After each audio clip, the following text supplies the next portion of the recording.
हो सके तो तलाश करके उन दोनों को पकड़ लो, कोई तुम्हारा हाथ नहीं रोकेगा। बेन डेविड के बारे में मेरा जवाब भी यही है। हमें नहीं मालूम कि वो कहाँ है, तुम खुद उसे तलाश कर लो। इसका मतलब है कि मुझे प्रेस में जाना पड़ेगा। मैंने उसे एक मरतबा फिर धमकाया। ज़ाब्ते की कार्रवाइयों को नज़रअंदाज करके तुमने बराह रास्त प्रेस से रजू किया तो इसका अंजाम बहुत बुरा होगा। उसके जवाब ने मेरे इस अंदाजे की तायद कर दी कि वो प्रेस जैसे हिसास और मौसर हथियार से बहुत ज्यादा खाइफ था। अंजाम कुछ भी हो, पूरी दुनिया को तुम्हारे सफारतकारों का भयानक चेहरा नजर आ जाएगा। मैंने उसे उसी कमजोर नुक्ते पर रगेदना शुरू कर दिया। मैं तुम्हें बता रहा हूं कि तुमने यह हरकत की तो एक तूफान उठ खड़ा होगा, दोनों मुल्कों के ताल्लुकात बिगड़ जाएंगे। मेरी समझ में नहीं आता कि तुम्हारी STF को ऐसी बेलगाम आजादी किसने दे दी है कि तुम हर प्रोटोकॉल की धज्जियां उड़ाने पर तुल गए हो। यह हरकत तुम्हें जाती तौर पर भी बहुत महंगी पड़ेगी। अखबारों में मेरा या STF का कोई जिक्र नहीं आएगा। मैंने उसकी अबतर होती हुई जहनी कैफियत से लुत्फानंदोज होते हुए कहा, पूरी खबर अखबार के अपने जराए से मंजरेआम पर आएगी। हमारे मुल्क में सहाफत आजाद है, अखबार को अपनी मालूमात का जरिया जाहिर करने पर मजबूर नहीं किया जा सकेगा। तुम किसी 2 टके की रिपोर्टर को खरीदोगे तो फिर हम भी तुम पर ओछे वार करेंगे, निगरानी करने वालों को सरकारी दहशतगर्द करार देंगे। तुम भूल रहे हो कि सुपर हाईवे के अड्डे पर तुम्हारे STF का क्या हशर हुआ था। तुम हमारे सैटेलाइट नेटवर्क से ज्यादा दूर नहीं हो। तुम्हारे ठिकानों का सुराग लगाकर इन्हें निस्तो नाबूद कर दिया जाएगा। तुम्हारी लाशों पर कोई रोने वाला भी नहीं होगा, क्योंकि तुम्हारी हुकूमत सरकारी सतह पर STF के वजूद से इनकारी है। उसकी वो होलनाक बातें करीने कायास थीं। मुझे याद था कि बहिराए अरब में लंगर अंदाज किसी अमरीकी त्यारा बरदार जहाज से उड़कर आने वाले कमांडोज स्टेशन 4 को बमबारी से तबाह करने की कोशिश कर चुके थे। यह और बात थी कि सोहराब गोट से आगे का संगलास वीराना इनका कब्रिस्तान बन गया था। इस मुहिम अमरीकी हमले के बाद से ही स्टेशन 4 आर्जी तौर पर मिलिट्री छावनी के फौजी और ज्यादा महफूज इलाके में कायम था। मैं जूं जूं अखबारात वाली बात को हवा दे रहा था, निक का गुस्सा बढ़ता जा रहा था। उसकी धमकियों में शिद्दत आती जा रही थी। ऐसा मालूम हो रहा था जैसे वो मुझे हर कीमत पर अखबारात से रजू करने से रोकना चाहता हो। उसकी पहले से कही हुई 2 बातें मेरे जहन में ताज़ा होने लगी। सुबह इजलास में उसने अमेरिका के खिलाफ मनफी अखबारी इतलात के गैर जरूरी तशहीर के बारे में अपनी हुकूमत की तशवीश का इजहार किया था, और थोड़ी देर पहले यह भी कह डाला था कि वो खुफिया कैमरों की ली हुई तस्वीर को ट्रंप कार्ड के तौर पर इस्तेमाल करेगा। मैंने अखबारात से रजू किया तो वो मेरी इल्जाम तराशी की संगीनी को मद्देनजर रखते हुए बाद में वो तस्वीर किसी मौजू कहानी के साथ सामने लाएगा। वो एक ढकी छुपी धमकी या पेशकश थी। मैं बेन डेविड के बारे में खामोश रहता और वो खुफिया कैमरों की तस्वीर दबाए रहता। मेरे पास रखा ही क्या था? बेन डेविड के बारे में सिर्फ अंदाजे ही अंदाजे थे। सबूत के नाम की कोई शय हमारे पास नहीं थी। वो एक खोखली धमकी थी जो मुकद्दर की यावरी से काम कर गई थी। इस धमकी से खौफजदा होकर निक ने बहुत कुछ उगल दिया था। बज़ाहिर बेन डेविड के अपने बिल से बाहर आने का कोई इम्कान पैदा नहीं हुआ था, लेकिन मुझे कभी उम्मीद थी कि मुझसे फोन पर होने वाली गुफ्तगू के बाद वो लोग अपनी सफारती और सियासी साख को दाव पर लगाने के बजाय बेन डेविड को जल्द अज जल्द किसी मुतबादल और महफूज मकाम पर मुंतकिल करने की कोशिश करेंगे। वही मेरा असल मकसद था। हम खुले मैदान में रहकर उनका मुकाबला कर रहे थे, तो बेन डेविड को भी सफारती छतरी के साए से निकलकर मैदान में आना चाहिए था। अमरीकियों के लिए काबिल गौर नुक्ता यह था कि वो गैर मुअय्यना मुद्दत तक बेन डेविड को तहफ़्फ़ुज़ फराहम नहीं कर सकते थे। इसका पासपोर्ट जलाल के कब्जे में था। वो इतने खुले हकायक थे कि बेन डेविड का नाम बदल कर जाली कागजात पर पाकिस्तान से निकल जाना नामुमकिन था। वो एक चूहेदान में फंस कर खुद को महफूज तसव्वुर कर रहा था, जिसके बाहर बदनसीबी उसकी मुंतजिर थी। बेन डेविड पस मंजर में चला गया था, इसलिए वो इन नज़ाकतों से बिल्कुल बेखबर था। वो वही कुछ करने पर मजबूर था जिसके बारे में उसके मुरब्बे उसे हदायत देते। वो लोग बाहर की दुनिया से भरपूर राब्ते में थे। मेरा पैगाम इनके लिए चशम कुशा साबित होना चाहिए था। वो ऐसे लोग थे जो अपने किसी बड़े फायदे के लिए अपने आदमियों को मरवा देने और फिर इन्हें कौमी हीरो का दर्जा देने में आर नहीं समझते थे। बेन डेविड को अपने गले में फंसी हुई हड्डी समझकर उन्हें इसको उगल देना चाहिए था। मैंने एकदम अपनी हिकमत अमली बदल डाली और फोन पर निक से कहा, इस वक्त तुम गैर जरूरी और खौफनाक बातें कर रहे हो। मेरी और तुम्हारी गुफ्तगू इस बात का खुला सबूत है कि तुम STF के बारे में बहुत कुछ जानते हो, लेकिन यह जुल्म है कि तुम एक जरा सी बात पर STF के खिलाफ अपने सारे वसाइल को मुतहर्रिक करने की धमकी दे रहे हो। इस बार निक ने मेरे लहजे में सरसराती हुई खौफ की लहर को वाज़े तौर पर पढ़ लिया और तवाना आवाज में बोला, अखबारात में अमेरिका के खिलाफ बेसरोपा और गंदा प्रोपेगेंडा करना मामूली बात नहीं है। तुम ये हरकत करके देखो, पाकिस्तान में एसटीएफ का नामो निशान तक मिटा दिया जाएगा। उसने अखबारात का हवाला देकर एक मरतबा फिर मेरे अंदाजे की तायद कर दी। वो इल्जाम तराशी से खाइफ नहीं था, उसकी तशहीर से खौफजदा था। मैंने धीमी और शिकस्त खोरदा आवाज में कहा, तुमने बेन डेविड की बहुत ज्यादा बोली लगा दी है। एसटीएफ इसकी यह कीमत अदा नहीं कर सकती। तुम्हारे खिलाफ सबूतों की तशहीर के बारे में मुझे एक बार फिर सोचना होगा। तुम्हारे लिए बेहतर यही है कि यह ख्याल अपने दिल से निकाल दो। इस लड़ाई में तुम्हें खसारे के सिवा कुछ हासिल नहीं होगा। फिलहाल मैं कुछ नहीं करूंगा, मैंने उसे यकीन दिलाया। सोच समझ कर 1-2 रोज में दोबारा तुमको फोन करूंगा। यह अच्छी बात है कि तुम खतरनाक होने के साथ ज़हीन भी हो, नोश्ताए दीवार आसानी से पढ़ लेते हो। यह याद रखना कि मुझे धोखे में रखकर तुमने प्रेस का रुख किया तो फिर वही होगा जो मैं बता चुका हूं। तुम्हारी तसल्ली के लिए मैं ये बता दूं कि जिस तरह तुम अपने मुल्क में आने वाले मेज़बानों के क़वाइद से बाखबर रहना अपना फ़र्ज समझते हो, इसी तरह हम कहीं जाने से पहले अपने मेज़बानों के बारे में मुकम्मल आगाही हासिल करते हैं। FBI के रिकॉर्ड के मुताबिक पाकिस्तान के मुख्तलिफ शहरों में STF के 10 मराकज़ हैं। 11वां तुम्हारा हेड ऑफिस है जो इस्लामाबाद में काम करता है। निक वो अल्फाज सुनकर मेरे पूरे बदन में च्यूंटियां से रेंगने लगी। STF के बारे में अमरीकियों की खुफिया मालूमात मेरी तवक्कात से कहीं ज्यादा थी। अमरीकियों की ताकत से कौन वाकिफ नहीं है। इनके जहाज त्यारा शिकन तोपों की पहुंच से ज्यादा बुलंदी पर रेडार की आंख से पोशीदा रहकर परवाज कर सकते हैं। इन जहाजों से गिराए जाने वाले गाइडेड मिसाइल और बम अपने निशाने पर बेखता गिरते हैं और अपनी जद में आने वाले हर जी नफ्स को चाट जाते हैं। अपनी साइंसी तरक्की के तफैल वो अपने हर हदफ पर ताक ताक कर निशाना लगाने में शोहरत रखते हैं। निक के अल्फाज ने मुझे पल भर में वो सब याद दिला दिया था। मैंने अपनी बदली हुई हिकमत अमली के तहत कहा, हमारे बारे में तुम्हारी मालूमात काबिल रश्क हैं। अब वो सबूत मेरे पास महफूज रहेंगे, कभी अखबारात तक नहीं पहुंच सकेंगे। अब तुम राय रास्त पर आए हो, सुथरी लड़ाई लड़ते रहो। तुम बेन डेविड को ढूंढते रहो, हम वीरा और डैनी की तलाश में लगे हुए हैं। शायद कहीं हमारे रास्ते एक दूसरे को काटते हों। काम होता है तो तसादुम होते रहते हैं और कई कई जाने इनकी भीड़ चढ़ जाती हैं। यह सब सुथरे खेल का हिस्सा होता है। जब तक मैं यहाँ हूँ हमको ब्लैकमेल करने की कोशिश न करना, इसका अंजाम तुम्हारे हक में बहुत बुरा होगा। हमारे दरमियान एक शरीफाना बात तय हो गई है। लड़ाई जारी रहेगी मगर अब लागे आमा का महाज खाली रहेगा। मैं इसे याद रखूंगा। मेरी आवाज खुली शिकस्त की गुमाजी कर रही थी। अब यह न कहना कि तुम्हारे कौंसल खाने के गिर्द मंडलाने वालों को वापस बुला लिया जाए। इससे हमारी सेहत पर कोई असर नहीं पड़ता। जरूरत पेश आई तो तुम खुद इन्हें हटा लोगे। कोई भी सुरमा बेआवाज और नादीदा राइफलों के सामने नहीं टिकता। इनमें से 2-4 गिरेंगे तो बाकी खुद कोनों कुदरों में घुस जाएंगे। उसकी आवाज में गुस्से और झल्लाट की जगह बला का मुतकब्बिराना एहतमाद से मिटाया था। ठीक है निक, फिर कभी बेहतर हालात और माहौल में मुलाकात होगी। मैंने उसका रस्मी जवाब सुनकर फोन बंद कर दिया। क्या बात है, उसने क्या कह दिया?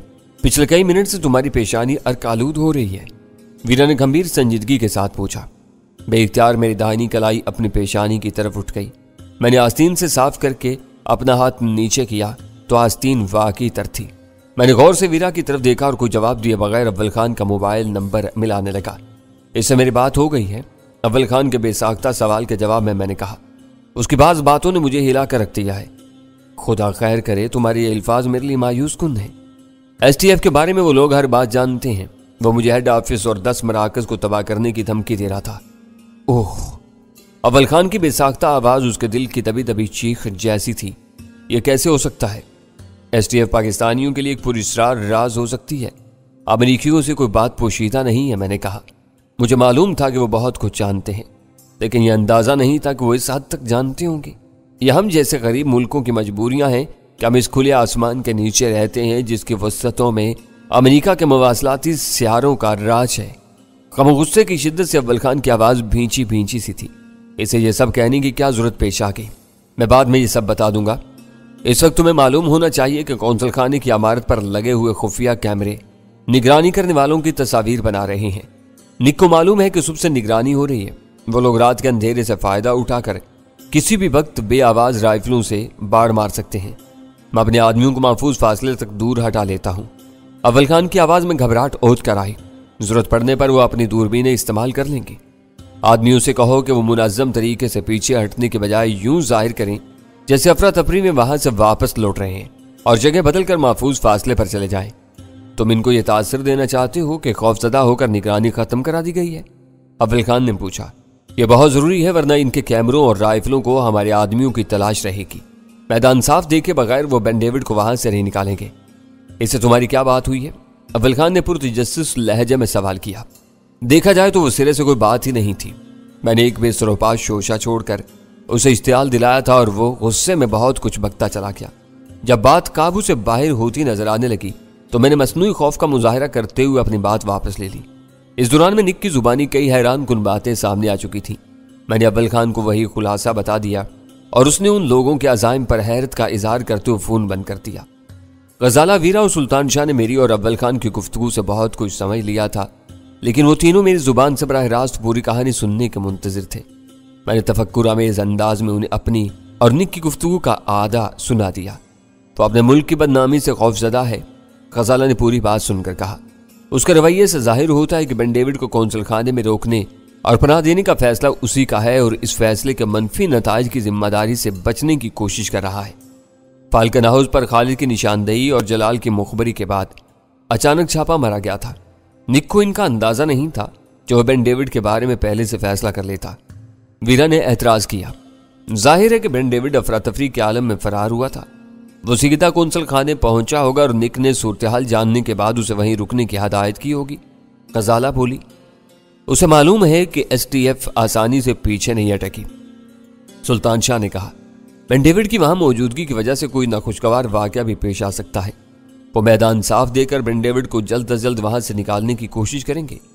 मैं इनको ये मौका देना चाहता हूं, इसीलिए मैंने अव्वल खान को अपने आदमियों की वापसी का ड्रामा रचाने के लिए कहा है। मैंने सुल्तान शाह की तायद की। हो सकता है कि वो आज रात ही में ऐसी कोई कोशिश करें। वीरा ने अपने ख्याल जाहिर किया। इसी वक्त मेरे मोबाइल फोन पर जलाल की कॉल आ गई। वो मुझे आईबी के आदमियों की वापसी की इत्तला दे रहा था। मुझे अव्वल खान से यह खबर मिल गई थी। इसके बाद निक से मेरी तवील गुफ्तगू हुई है। इस मरहले पर उसे इस बात से आगाह करने में कोई हर्ज नहीं था। निक से? इससे क्या बात हुई तुम्हारी? उसकी तहय्युर ज़दा आवाज उभरी। मैंने उसे पूरी बात बता दी। वो खामोशी से सुनता रहा, फिर बोला, मेरी रवानगी तक तुमने इस बारे में कोई जिक्र नहीं किया था। मुझे बाद में ख्याल आया कि इन दोनों में से किसी से राब्ता सूदमंद साबित हो सकता है। मैं माजरत चाहता हूं कि कैली के बारे में मुझे तुम्हारे नाम का सहारा लेना पड़ा। तुमने जरूरत के तहत ऐसा किया होगा। तुम्हारा यह अंदेशा भी दुरुस्त निकला कि वो कैली से दस्तबरदार नहीं होगा। मैंने इस बारे में शायद तुमसे कुछ नहीं कहा था। मैंने हैरत से कहा। मुझे याद था कि मेरी वो बात वीरा से हुई थी। कहीं कोई जिक्र आया था? उसने सरसरी लहजे में कहा। शायद किसी और ने तुम्हारी ये राय बताई हो। तुमने बहुत अच्छा किया कि निक को छेड़ दिया। चमो टूटा है, वरना हमें उधर की कोई खबर नहीं थी। उस इकरार नहीं किया कि बेन डेविड कौंसल खाने में पनाह गुज़ी है, मगर क्राइन ये बता रहे हैं कि वो वहीं है। वो वहां ना होता तो उसे अखबारात वाली धमकी पर परेशान होने की जरूरत नहीं थी। वो वहीं छुपा हुआ है। मेरे लिए बात तशवीशनाक है कि एसटीएफ के बारे में वो बहुत ज्यादा जान चुके हैं। अपनी मसलहतों की वजह से वो इस बारे में जुबान बंद रखे हुए हैं। जलाल ने कहा। इस बारे में हम सब बेबस हैं। यह उनकी बालादस्ती है कि वो दुनिया भर में होने वाली बेशतर बातों से बखबर रहते हैं। खलाई मवासलात का ये इस्तेमाल नया नहीं है, लेकिन अपनी हरीफ कुव्वतों को ठिकाने लगाने के बाद वो इस मैदान के बेताज बादशाह बन गए हैं। जहाँ चाहते हैं अपने खलाई कैमरे मरकूज कर देते हैं और हर बात का नाकाबिल तरदीद सबूत हासिल कर लेते हैं। मेरे लिए वो बात नई नहीं थी। मैं बहुत पहले चौकंडी के कब्रिस्तान में इस तजर्बे से गुजर चुका था, जब मेरी जमीनी लड़ाई का एक एक लम्हा खलाई आंखों से देखा जा रहा था। इस वक्त किस्मत ने मेरा साथ दिया था कि मैं उस खून रेज मुकाबले में अपने हरीफ पर गालिब रहा था। हम इनकी हर बात का जवाब दे सकते हैं, लेकिन इनकी इस इस्तेदाद का मुकाबला करना हमारे बस से बाहर है। मेरे आदमियों के मैदान से हटते ही वाकयात में तेजी आ गई है। अब निक तुम्हारा जानी दुश्मन हो गया होगा। जलाल बोला। हमारे दरमियान खासी गर्मा गर्मी और तलखी हुई, लेकिन उसने फोन बंद नहीं किया। कैसे करता? गुफ्तगू को तूल देना उसके अपने मफाद में था। जलाल ने मेरी बात काट कर कहा। वो तुम्हें खौफजदा करके तुम्हें रोकना चाह रहा था। मैं यही बता रहा था। मैंने उसे मायूस नहीं किया। आखिर में उसका लबो लहजा फातिहाना हो गया था। उसकी दानिश में मैं उसकी धमकियों से डर कर मुफाहमत पर आमादा हुआ था। इस अंजाम के साथ सारी तलखी भी खत्म हो गई थी। यह भी तय हो गया था कि हम बेन डेविड के खिलाफ अपना काम जारी रखेंगे। मैंने उसे बताया। इस बारे में वो तुम पर कोई कदगन लगाता तो यह बात खुल जाती कि वो इसकी हमायत कर रहा है। इस वक्त मरकजी नुक्ता यही है कि वो अपना दामन साफ रखना चाह रहा है। फाल्कन हाउस में जैक की मौत की वजह से यह मामला इनके लिए बहुत संगीन और नाजुक हो गया है। जलाल बोला। بڑی تشویش کی بات یہ ہے کہ انہوں نے میرے کچھ آدمیوں کی تصاویریں محفوظ کر لی ہیں۔ یہ اچھا نہیں ہوا۔ اس وقت تم کہاں ہو؟ خاصی فرصت میں معلوم ہو رہے ہو۔ میں نے پوچھا ادھر کیوں نہیں آ جاتے؟ دونوں کے دل کے بوجھ ہلکے ہو جائیں گے۔ بہت خشک اور بے فیض کام میں لگا ہوا ہوں۔ تھنی لال کی دھنائی کر کے واپس آیا ہوں۔ چاہو تو تم بھی صدف مینشن آ جاؤ، شاید تمہارے قدموں کی برکت سے وہ ملعون بولنا شروع کر دے۔ اس نے سختی سے اپنی زبان بند رکھی ہوئی ہے۔ جلال نے مجھے جوابی دعوت دی، یہاں کام کے ساتھ ساتھ باتیں بھی ہوتی رہیں گی۔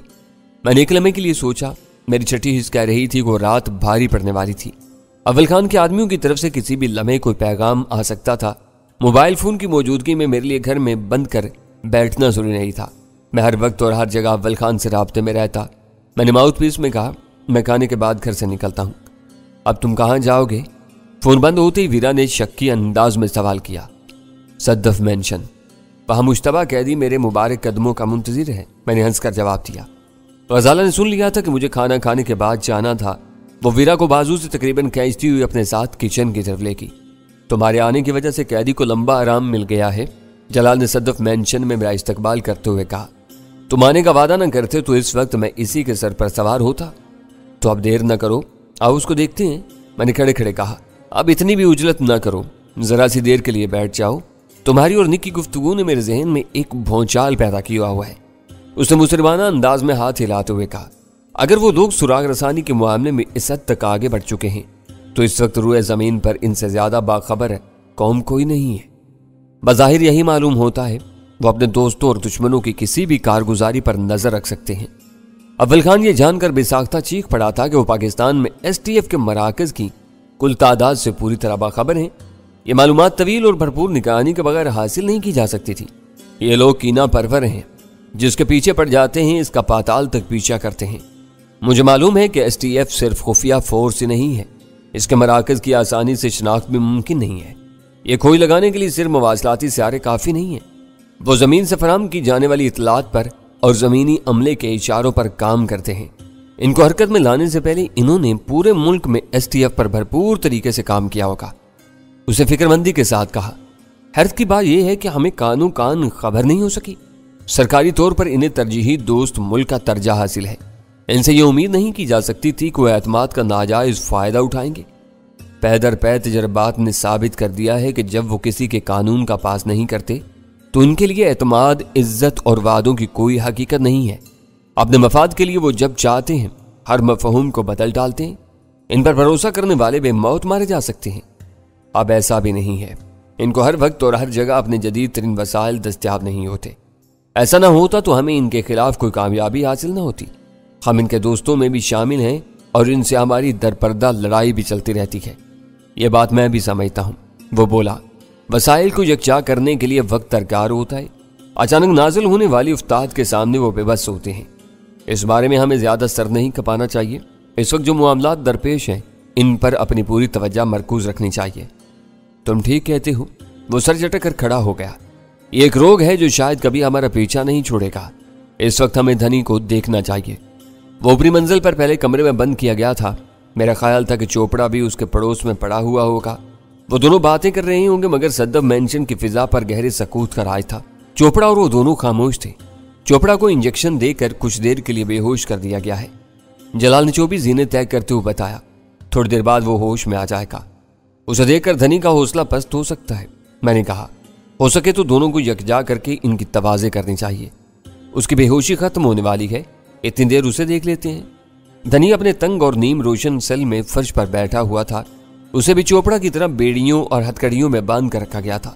اس کا چہرہ سوجا ہوا تھا، کئی ضربات سے خون رس کر اس کے رخساروں پر پھیل گیا تھا، جس کی وجہ سے اس کا چہرہ خاصا بھیانک نظر آ رہا تھا۔ تم پھر آ گئے، وہ جلال کو دیکھتے ہی کہا۔ میں تم کو بتا چکا ہوں کہ میرا کوئی ساتھی نہیں ہے، نہ میں نے کراچی میں کوئی دھماکہ کیا ہے۔ جلال نے بڑھ کر اس کے منہ پر ایک سناٹے دار تھپڑ مار دیا۔ اس کے حلق سے ایک بے ساختہ کھرکھراہٹ سے نکلی اور وہ اپنی جگہ پر ہل کر رہ گیا۔ میں نے تم سے پوچھا تھا کہ تم اپنے پرانے شہر اور گاؤں کا نام بتاؤ جہاں تم پیدا ہوئے تھے، تاکہ یہ تصدیق ہو سکے کہ تمہارا نام تھنی ہے اور تم پاکستانی ہو۔